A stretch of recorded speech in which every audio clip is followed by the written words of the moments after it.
यार हम लोगों ने डिटर्मिनेंट्स सीखे हैं सो फार, एडजॉइंट सीखे हैं, लेना इन्वर्स लेने सीखे हैं, 2x2 और 3x3 मैट्रिसेस के, right.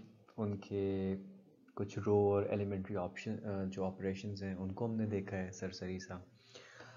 Now we can finally do what matrices were originally invented to do, which is to solve a system of linear equations. Remember मैंने आपको बिल्कुल चैप्टर के स्टार्ट में बोला था that there was this mathematician James Sylvester जिसने matrices को invent किया था ताकि जब वो लीनियर इक्वेशंस को सॉल्व कर रहा हो तो उसको बहुत सारी चीज़ें लिखनी ना पड़े, राइट। तो अगर आपके पास कोई सिस्टम ऑफ लीनियर इक्वेशंस है, I am going to tell you some elementary operations जो आप उन पे कर सकते हो और अपना सोल्यूशन निकाल सकते हो। So let's get that. So let's say आपके पास इस तरह से तीन इक्वेशंस हो, राइट। आप इक्वेशंस की वर्ल्ड में इन दो कोई सी भी दो इक्वेशंस को इंटरचेंज नहीं कर सकते कि उसको ऊपर लिख दो, उसको नीचे लिख लो, इस वाली को इसमें से सब्ट्रैक्ट कर लो और वाइस वर्सा, राइट। तो मैट्रिक्स की दुनिया के अंदर that is like interchanging two rows, right. Similarly आप जैसे ये इक्वेशन है, इस पूरी इक्वेशन को 3 से मल्टीप्लाई कर सकते हो। 3x plus 6y plus 24z equal 0 बन जाएगा। मैट्रिसेस की वर्ल्ड में basically that is the equivalent of multiplying a row by a non zero number, right. जैसे यहाँ पे 3 से मल्टीप्लाई कर दिया, राइट। तो मैट्रिसेस में आप जो है रोज को मल्टीप्लाई कर सकते हो, डिवाइड भी कर सकते हो फॉर दैट मैटर। इसी तरह आप एक इक्वेशन को दूसरे में ऐड या सब्ट्रैक्ट भी कर सकते हो। फॉर एग्जांपल मैं इस पहली वाली जो इक्वेशन है x plus 2y plus 8z, इसको पूरा का पूरा नीचे वाली इक्वेशन से सब्ट्रैक्ट कर सकता हूँ और मेरा आंसर आ जाएगा x minus y minus 6z equal 0, right. यही काम आप मैट्रिसेस की वर्ल्ड में भी कर सकते हो। और मैट्रिसेस की वर्ल्ड में हम जो इक्वेशन इस तरह हॉरिजॉन्टली लिखी होती है ना, अगर हम उनको रो फॉर्म में लिख रहे हैं, जो कि मोस्टली हम कर रहे होते हैं, तो मैट्रिसेस की वर्ल्ड में it is the equivalent of adding और subtracting a multiple of one row to another, right. Multiple यहाँ पे इसलिए लिखा हुआ है क्योंकि यहाँ पे तो मैंने सिर्फ x इस पहली वाली इक्वेशन को दूसरी से सब्ट्रैक्ट कर दिया ना। मैं ये भी कर सकता था कि मैं पहली वाली इक्वेशन को 10 से मल्टीप्लाई करता, राइट, और जो चीज़ आ जाती वो इस इक्वेशन का एक मल्टीपल होता और उसको दूसरी वाली से सब्ट्रैक्ट करता, राइट। तो लॉन्ग स्टोरी शॉर्ट, जो जो आप इक्वेशंस को वैसे लीनियर सॉल्व करते हुए कर सकते हो, वही आप मैट्रिसेस में भी कर सकते हो। एक एग्जांपल करते हैं इस चीज़ को समझने के लिए। इस एग्जांपल को सॉल्व करते हैं मैट्रिसेस यूज़ करके। इस तरह की लीनियर इक्वेशंस आप वैसे भी सॉल्व कर सकते हो मैट्रिसेस से। आई विल शो यू कि how it becomes easy and why James Sylvester got the idea to invent matrices in the first place. Anyway, so अगर इन इक्वेशंस को मैंने मैट्रिसेस फॉर्म में लिखना है ना यार, तो मैंने सिर्फ और सिर्फ ये करना है कि एक्स वाई जी, जो एक्स वाई जी के अरेंजमेंट में ही है तीनों इक्वेशंस में, और अगर ना हुए तो आप लोगों ने कर लेने हैं, उसमें लिख लो और फिर इनके कोफिशिएंट्स लिखते जाओ। x का 1 है पहली इक्वेशन में, y का 1 है, z का 2 है। दूसरी इक्वेशन में x का 2 है, y का -1 है, 8 का z का 8 है। तीसरी इक्वेशन में x का 3 है, y का 5 है, z का 4 है। और फिर जो इनके आगे आंसर्स हैं what they are equal to, वो आपने 1, 12 और -3 ऐसे करके लिख लेना। और ये बड़ी अंडरस्टूड सी बात है कि ये पूरा का पूरा कॉलम जो है ये x के कोफिशिएंट्स हैं, ये y के हैं और ये z के हैं, राइट। तो जैसे हम इक्वेशंस को ऐड और सब्ट्रैक्ट करते हैं वो भी हम इसमें करेंगे। एक चीज़ ध्यान में रखनी है कि ये जो डायगोनल एक बन रहा है ना कोफिशिएंट्स वाली साइड पे, उसके नीचे ये जो 1, 2, 3 एंट्रीज बन रही हैं, इसको ज़ीरो करने की कोशिश करो एंड आपकी इक्वेशंस काफ़ी इजीली सॉल्व हो जाएंगी। सो पहला मैं ये काम कर सकता हूँ कि रो 1 जो है, अगर इसको मैं 2 से मल्टीप्लाई कर दूँ तो पहला एलिमेंट 2 बन जाएगा, उसको रो 2 में से सब्ट्रैक्ट कर दूँ तो उसका एटलीस्ट ये एलिमेंट 0 हो जाना है, राइट। तो 2 टाइम्स रो 1 को सब्ट्रैक्ट कर देते हैं रो 2 से, ताकि एटलीस्ट ये तो 0 बने। फिर रो 3 का ये जो 3 है, इसको 0 बनाने के लिए मैं वही पहली जो रो है उसको 3 से मल्टीप्लाई कर देता हूँ, क्योंकि उसका पहला एलिमेंट जो है वो 1 है और वो 3 से मल्टीप्लाई होकर 3 हो जाएगा। और उसको जब मैं सब्ट्रैक्ट करूँगा रो 3 से, तो रो 3 का भी पहला एलिमेंट 0 हो जाएगा। सो let's do that. Upon doing that you will get, पहली रो तो थ्रू आउट अनऑल्टर्ड रहेगी क्योंकि उसके साथ हम कुछ भी नहीं कर रहे हैं। अच्छा जी, तो वो 2 से मल्टीप्लाई होकर सेकेंड रो से सब्ट्रैक्ट हो रही है। सो 2 minus 2 is 0, -1 -2 is -3, 8 minus 4 is just 4, 12 minus 2 is 10, right? और फिर मैं इसी पहली रो को 3 से मल्टीप्लाई कर रहा हूँ और रो 3 से सब्ट्रैक्ट कर रहा हूँ। तो इसको अगर मैं 3 माइनस 3 करता हूँ तो 0 आ जाएगा, 5 माइनस 3 करता हूँ तो 2 आ जाएगा, 4 माइनस 6 करता हूँ तो -2 आ जाएगा, -3 माइनस 3 करूँगा तो -6 आ जाएगा। अच्छा, अब जैसे इक्वेशंस में हम किसी भी इक्वेशन से कॉमन ले सकते हैं, हम यहाँ पे भी ये कर सकते हैं। अगर आप रो 3 देखो, जो बेसिकली इक्वेशंस की वर्ल्ड में क्या है अभी, 2x minus 2y equals -6, right? फिर सारे में से 2 कॉमन ले लो। सो टेकिंग 2 कॉमन, या बल्कि why say common? In fact, we can divide and multiply, right? So dividing row 3 by 2, and once we do that, बाकी रोज तो वही रहेंगी, सिर्फ 3 चेंज होगी। 0 minus 3, 4, 0, 1 minus 1 and 2 minus 3 times, और ये 10, right? अच्छा जी, अब आप फर्दर क्या कर सकते हैं? अब आप रो 2 और 3 को स्वैप कर लें ताकि ये 1 वाली चीज़ ऊपर चली जाए। So 1 1 2 1, 0 1 -1 -3, 0 -3 4 and 10, ये आपका मैट्रिक्स फॉर्म में बन रही है। मैं उसको ऊपर इसलिए लेके गया हूँ ताकि मैं इसको किसी चीज़ से मल्टीप्लाई करके इसमें से सब्ट्रैक्ट करूँ और उसको 0 बना दूँ। एंड व्हाट वुड दैट चीज़ be? I mean of course इस पूरी रो को मैं अगर 3 से मल्टीप्लाई करूँ और नीचे वाले में ऐड कर दूँ तो ये 0 बन जाएगा, right? So let's do that. We are basically adding, we are basically doing taking the 2 times of row 2 and adding it to row 3, यानी कि 2 times of row 2 जो है उसको हम ऐड कर रहे हैं row 3 में, राइट? सो 1 1 2, आगे 1, ये भी अनऑल्टर्ड रहेगी हम क्योंकि रो 3 को ऑल्टर कर रहे हैं, और इसका अगर नॉट 2 टाइम्स, एक्चुअली 3 टाइम्स करेंगे, इसका हम 3 टाइम्स करेंगे तो ये बन जाएगा 0 3 -3।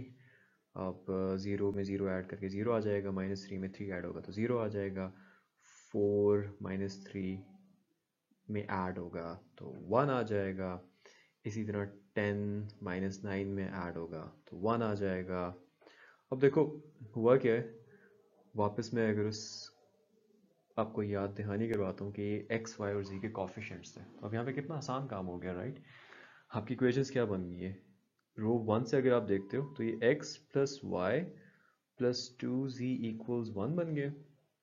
रो 2 में अगर आप देखते हो तो ये y माइनस z इक्वल्स -3 बन गए, और रो 3 में आप देखते हो तो ये z इक्वल्स 1 बन गया, मतलब z तो यहाँ पे डायरेक्ट आ गया। अब ये z इक्वल्स 1 जो है इसमें प्लग इन करते हैं, right? Let's call these equation 1 2 and 3, ठीक है? So z equals 1 जो है in 2 put करें, once we do that we get y equals -2, and y equals -2, z equals 1 जो है वो equation 1 में put करते हैं, तो x -2 plus 2 gives you 1, x equals 1. So x, y और z तीनों की वैल्यूज आपने निकालनी है इस ट्रायंगुलर वाली चीज को फॉलो करके कि जो डायगोनल की नीचे वाली एंट्रीज है उनको आपने 0 कर दिया। अच्छा, यही सारा का सारा जो मैंने इन इक्वेशंस को रोज में लिखा है ना, यही सारा का सारा काम जो है ना वो आप कॉलम्स में लिख के भी कर सकते थे, राइट? अब क्या था कि इस तरह से x के आ रहे थे, इस तरह से y और इस तरह से z के कोएफिशिएंट्स आ रहे थे। फिर ये होगा कॉलम्स में आप लिखोगे तो वो x y z ऐसे आ जाएंगे। तो x के कोएफिशिएंट्स आप लिखोगे जैसे पहली इक्वेशन में 1 है, दूसरी में 2 है, थर्ड में 3 है। y के लिखोगे 1 -1 5, z के लिखोगे 2 8 4। अब ये पहली इक्वेशन, अब टेक्निकली देखो तो पहली इक्वेशन ऐसे बन रही है ना, तो उसके इक्वल टू 1 जो है वो आपने नीचे लिखना है, दूसरे का 12 उसके नीचे लिखना है, दूसरे कॉलम के, और तीसरे का -3 इस तरह से लिखना है, राइट। तो आपका वही जो हम काम कर रहे थे रोज के अंदर, वो कॉलम्स में ऐसा हो जाएगा। और रोज के अंदर हम क्या कर रहे थे कि रोज के अंदर हम वो जो एक डायगोनल बना रहे थे उसके नीचे वालों को जीरो करने की कोशिश कर रहे थे, राइट। इसमें आपने ये करना है कि वो जो आप कॉलम इस तरह से इसी वही डायगोनल बनाओ, और ये जो 3 एंट्रीज है ना, इनको कॉलम ऑपरेशन से जीरो करना है, राइट। इसमें आप ये गलती नहीं करना कि इस रो को मल्टीप्लाई करके इसमें ऐड कर दो, क्योंकि ये सारी x की है, और x मतलब आप x को y के कोफिशिएंट में ऐड नहीं कर सकते हो, राइट। वो x 2x x की किसी फॉर्म के अंदर ऐड हो सकता है। So basically long story short, इसमें आप कॉलम्स को मल्टीप्लाई करके उनको ऐड सब्ट्रैक्ट कर सकते हो। मतलब इस पूरे कॉलम को आप मल्टीप्लाई कर सकते हो 2 से, और सब्ट्रैक्ट कर दो इस पूरे कॉलम में से, ताकि ये वाली एंट्री 0 बन जाए।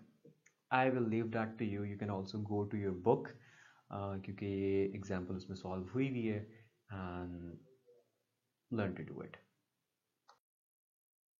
हमने पहले भी मैट्रिसेस की टाइप्स देखी थी। अब कुछ एडवांस टाइप हैं जो कि आगे जाने से पहले समझना ज़रूरी है। उसमें एक अपर ट्रायंगल है। अपर ट्रायंगल ट्रायंगुलर मैट्रिक्स जो होता है उसकी बहुत सिंपल सी डेफिनेशन ये है कि आप डायगोनल जो बनाते हो प्रिंसिपल, राइट, जो पहली और लास्ट टर्म को एक स्क्वायर मैट्रिक्स की ज्वाइन कर रहा होता है, तो उसके नीचे सारी वैल्यू ज़ीरो होती हैं, राइट। और अगर ये हो तो इसका मतलब है कि उसकी सारी नॉन ज़ीरो वैल्यूज़ या जो भी नॉन ज़ीरो वैल्यूज़ हैं वो ऊपर है, राइट।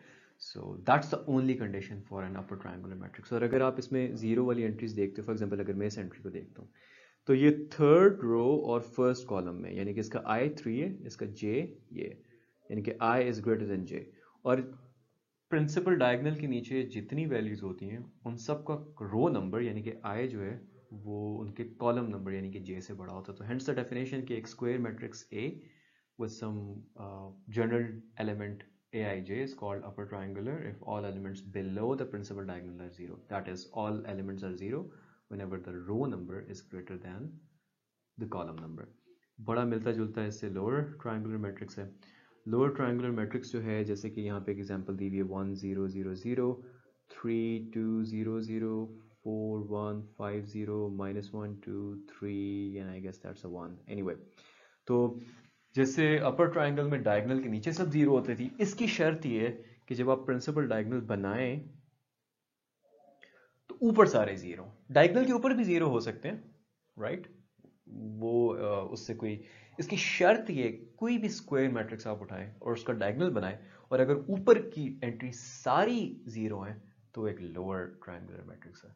और ऊपर की एंट्रीज जो जीरो हैं, इनको जैसे इसमें मैंने चेक करवाया था आपको, इसको आप चेक करो फॉर एग्जांपल इसको, तो ये पहली रो और दूसरे कॉलम में, और सारी डायगोनल के ऊपर वाली एंट्रीज को जब आप चेक करोगे तो उनका जो कॉलम नंबर है जे जो है वो ग्रेटर होगा रो नंबर से, या आप ये भी कह सकते हो उसका रो नंबर कम होगा कॉलम नंबर से, right. So hence the definition which you can read and make sense of.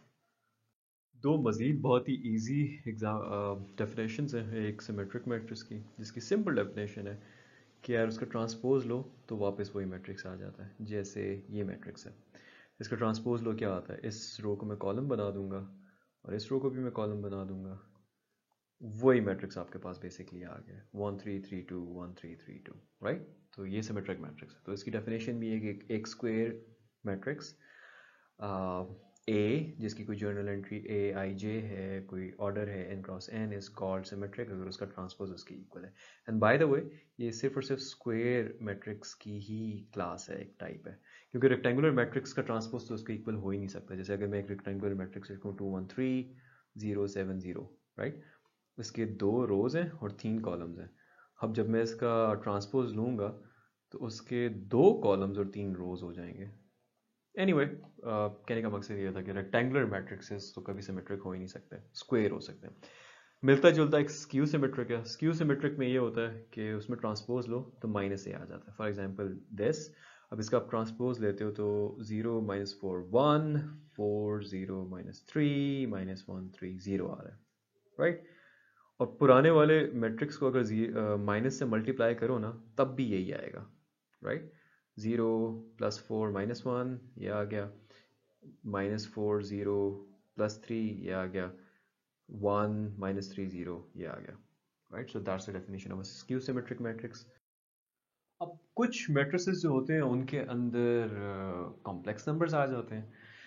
तो अब एक उसमें जैसे सिमेट्रिक और स्क्यू सिमेट्रिक रियल नंबर्स के लिए था ना, उसी तरह हर्मिशियन और स्क्यू हर्मिशियन है। हर्मिशियन क्यों करते हैं, उसमें क्या था, उसमें हम ट्रांसपोज लेते थे तो ए के इक्वल आ जाता था। यहाँ पे ये कि हम कॉन्जुगेट लेके ट्रांसपोज लें तो ए के इक्वल आ जाएगा। ठीक हो गया।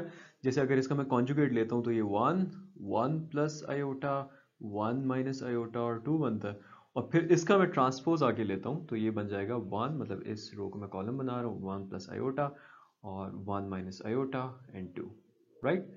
तो वापस वही चीज़ आ गई, यानी कि A conjugate transpose is equal to ए।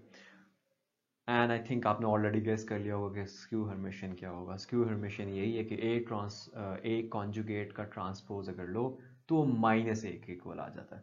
इसका आप, I will leave it to you, इसका आप लोग कॉन्जुगेट लो तो इसका ट्रांसपोज लो एंड यू विल नोटिस कि वो ए, मतलब इसी मैट्रिक्स को अगर सिंपली -1 से नेगेटिव से मल्टीप्लाई कर दें तो उसके इक्वल आ जाएगा। फिर मैट्रिसेस की कुछ और फॉर्म्स हैं।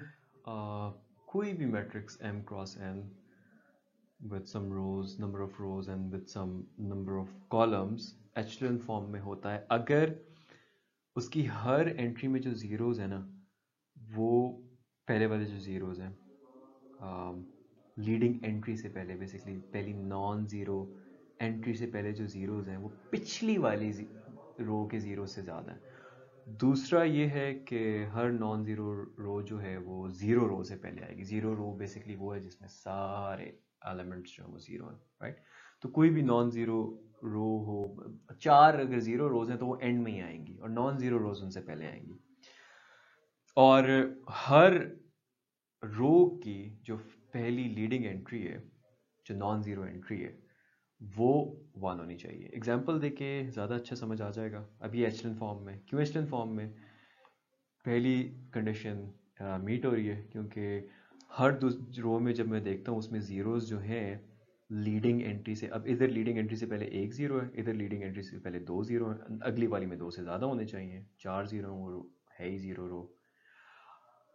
लेकिन अगर उसमें भी कोई लीडिंग एंट्री होती, लेट्स से यहाँ पे 3 होता तो तब भी एचलन 3 नहीं होता, एक्चुअली 1 हो सकता, लीडिंग एंट्री 1 होता तो तब भी एचलन फॉर्म में होता क्योंकि उसमें भी लीडिंग एंट्री से पहले 3 है और पिछली वाली में लीडिंग एंट्री से पहले 2 थे, कम थे, which should be the case. और थर्ड ये है कि इसमें हर पहली लीडिंग एंट्री जो है वो 1 है। This one is not in echelon form. I want you to pause this video and think why. And अगर आपने गेस किया है कि यार इसमें तो बड़े मसले हैं, क्योंकि देखो ना इसमें इस रो में पहली लीडिंग एंट्री -1 है, 1 होनी चाहिए थी, दैट इज़ वन रीज़न। एक और रीज़न ये कि इस रो में भी पहली लीडिंग एंट्री 4 है, 1 होनी चाहिए थी। इनफैक्ट ऊपर वाली रो में 2 जीरोज है ना, तो इसमें 3 जीरो होने चाहिए थी, तो पूरी रो ही ज़ीरो रो होनी चाहिए थी।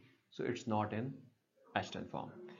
अब रिड्यूस्ड एचलन फॉर्म जो है उसमें ये है कि सारी एचलन वाली बातें ठीक है, एक्सेप्ट फॉर दिस कि जो लीडिंग एंट्री है वो 1 के अलावा भी कुछ हो सकती है, ठीक है।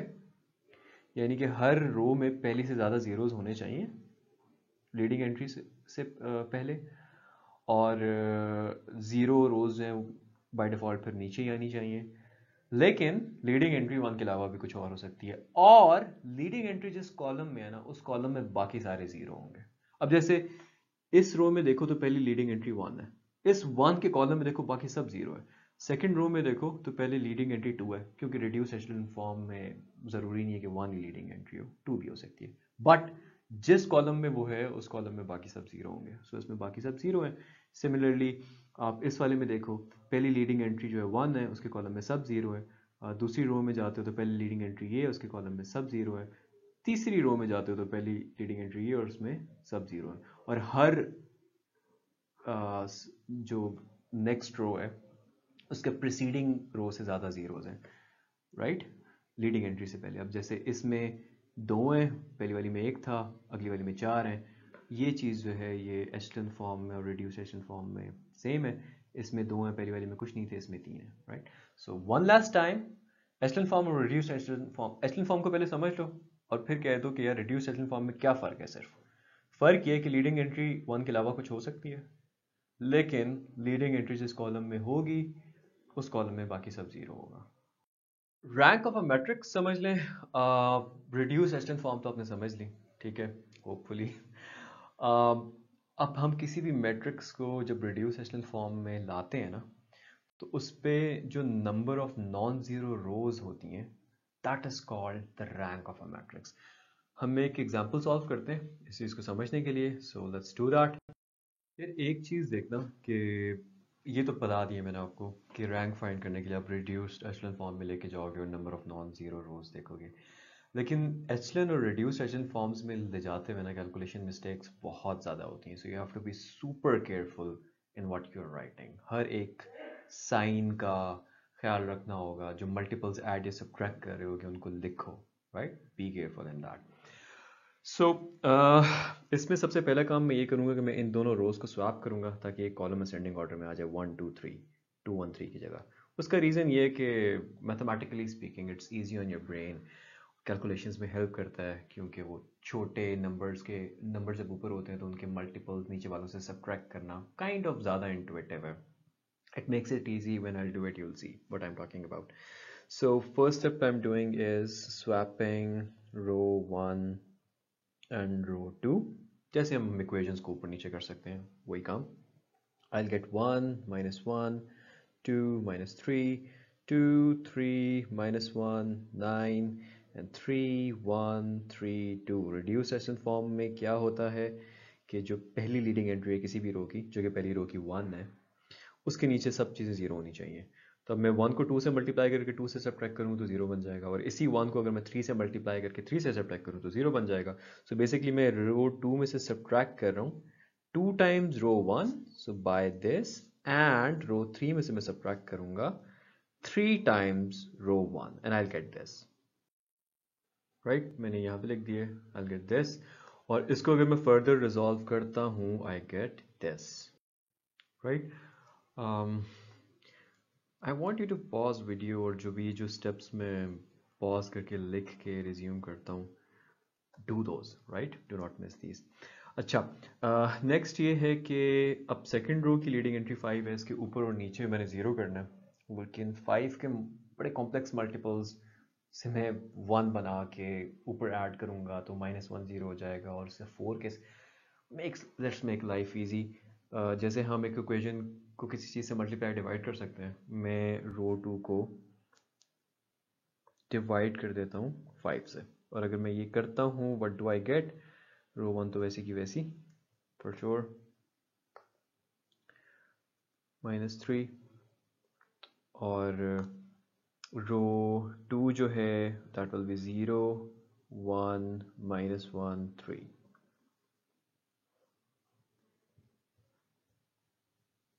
Right.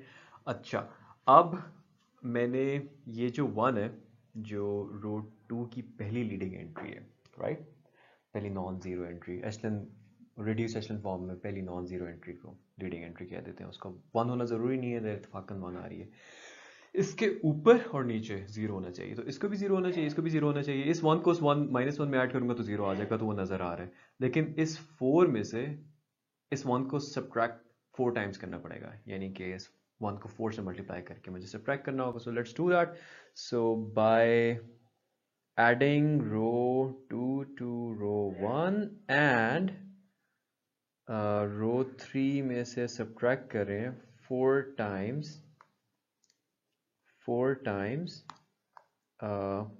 row 2, 4 times row 2, you will get this, right, जिसको आप फर्दर लिख सकते हो, I mean simply 1 0, 2 minus 1 is 1, 0 0 1 minus 1 3 0 0 1 and minus 1. अच्छा जी, I think you have guessed it. एक ही काम रह गया अब, वो ये है कि अब इसकी लीडिंग एंट्री के नीचे भी सब ज़ीरो है, दूसरी रो की लीडिंग एंट्री के भी ऊपर नीचे कॉलम में सब ज़ीरो है। एक ये लीडिंग एंट्री रह गई है, इसके ऊपर नीचे सारा कुछ ज़ीरो होना चाहिए।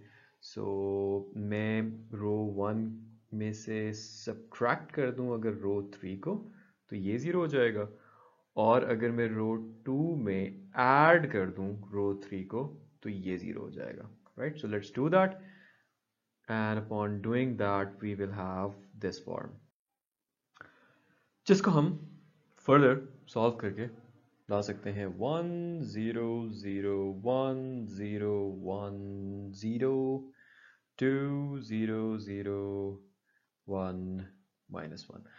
नहीं जी, ये आपकी रिड्यूस्ड एशलन फॉर्म बन गई है। और कैसे हमें पता है? इस तरह पता है कि जो पहली लीडिंग एंट्री है उस कॉलम में बाकी सब ज़ीरो है हर रो के लिए, और हर नेक्स्ट रो के अंदर ज़ीरो जो है पहली वाली से ज़्यादा है। राइट, और अब नॉन ज़ीरो रोज़ कितनी है? 1 2 3। तो इस मैट्रिक्स का रैंक जो है, the rank of this matrix is equal to 3 है। Coming back to solving system of linear equations, बिल्कुल शुरू में मैंने आपको थोड़ा सा करके दिखाया था कि कैसे मैट्रिक्स कि वो डायगोनल के नीचे सब ज़ीरो करें तो इजी हो जाता है बनना। राइट, मैट्रिसेस से हम ये भी हम कर सकते हैं कि कंप्लीटली मैट्रिसेस के अंदर सॉल्व करके आंसर्स लेके आए।